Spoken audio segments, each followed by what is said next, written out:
చేయలేదు. ఓన్లీ రాష్ట్రాన్ని అప్పుల పాలు చేసినారు. అప్పుల పాలు ఇప్పుడు 2,00,000 కోట్లు చిల్లర అప్పు చేసినాడు. ఈరోజు రేపు మంగళవారం, రేపు కూడా 5,000 కోట్లు అప్పు తీసుకుంటాం. అది మేము చెప్పడం కాదు, ఆర్బీఐ చెప్తుంది. మేమేమో ఆరోపణ చేసేది లేదు, ఇంకోటి లేదు. ఇప్పుడు 2,00,000 కోట్ల అప్పు ఇప్పటికే దాటిపోయింది. 15 నెలలు 16 నెలల పరిపాలనలోనే.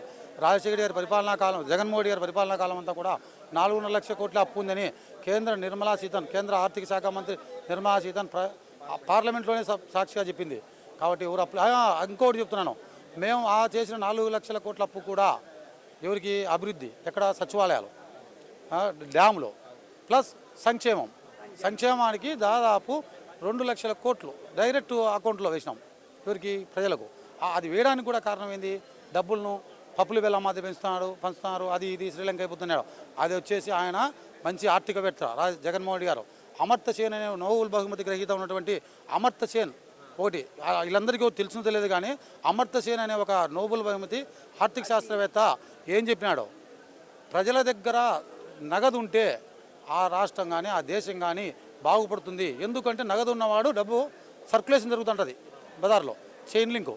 నా దగ్గర డబ్బు ఉంది, నేను ఇంకొక వస్తువు కొంత, ఆ వస్తువు మీద జీఎస్టీ వస్తుంది, ఆ జీఎస్టీ ఎవరికి వస్తుంది? గవర్నమెంట్కి వస్తుంది. మళ్ళీ ఆ ఉద్దేశంతోనే ఈయన మంచి ఆర్థికవేత్త జగన్మోహన్ గారు. కాబట్టి డబ్బులు ఇచ్చినాడు. ఏది? వీళ్ళ యొక్క ఆర్థిక పరిస్థితులు బాగుంటాయి, ప్లస్ గవర్నమెంట్కు సర్క్యులేషను పెరుగుతుంది. కారణము చిన్నోడు బాగుండాలా, పెద్దోడు బాగుండాలా. ఈయన ఉద్దేశం, చంద్రబాబు నాయుడు గారి ఉద్దేశం ఏంటంటే ఓన్లీ ధనికులే బాగుండాలా, పేదవాడిని తినాలా. ఆయన ఏం చెప్తాడు? బ్రదరు మీరు ఇద్దరిని కనండి, ముగ్గురిని కనండి, నేను చూస్తా అంటాడు. అంటే ఫ్రీ బీమ్ ఇచ్చా, మీరు ఆ భూయేది రండి, మేము మాత్రం విమానాలు ఎక్కి పోతుంటాం. మరి వాళ్ళ కొడుకు 2-3 పుట్ల చేసుకోవాలి కదా. కాబట్టి ఎవరిని పేదలే ఉండాలనే రకం చంద్రబాబు నాయుడు, పేదలు కూడా పరిపాలన చేయాలా, పేదలు కూడా బాగుండాలనే రకం జగన్మోహన్ గారు, రాజశేఖర గారి ఉద్దేశం. ఏదన్నా కానీ ఇప్పుడు 14 సంవత్సరాలు, ఇప్పుడు 16 సంవత్సరాలు ఒక పథకం అన్న ఆయన పేరు మీద చంద్రబాబు నాయుడు ప్రవేశపెట్టినాడు. ఈ పథకం ఆయింది అని పేదలకు పోయిపడే ఒకటి ఉందా? ఇప్పుడు ప్రవేశపెట్టిన పథకాలన్నీ మాయే, జగన్మోహన్ గారు, రాజశేఖర గారి.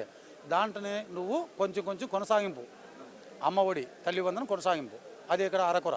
పింఛన్, శానిటేషన్ పద్ధతిలో పింఛన్లు అంతకుముందు ఎవరన్నా చచ్చిపోతే ఆ చచ్చిపోయిన దానిలో ఒక పింఛను. రాజశేఖర ముఖ్యమంత్రి అయిన తర్వాత ఎవరైతే అర్హులు ఉంటారో వాళ్ళందరికీ, జగన్మోహన్ ముఖ్యమంత్రి అయిన తర్వాత ఎవరికైతే అర్హులు ఉంటారో వాళ్ళందరికీ ముఖ్యమంత్రి పెన్షన్ల పథకం. వికలాంగులంతా కాళ్ళు చేతులు లేకపోతే వాళ్ళపైన కక్ష సాధింపు.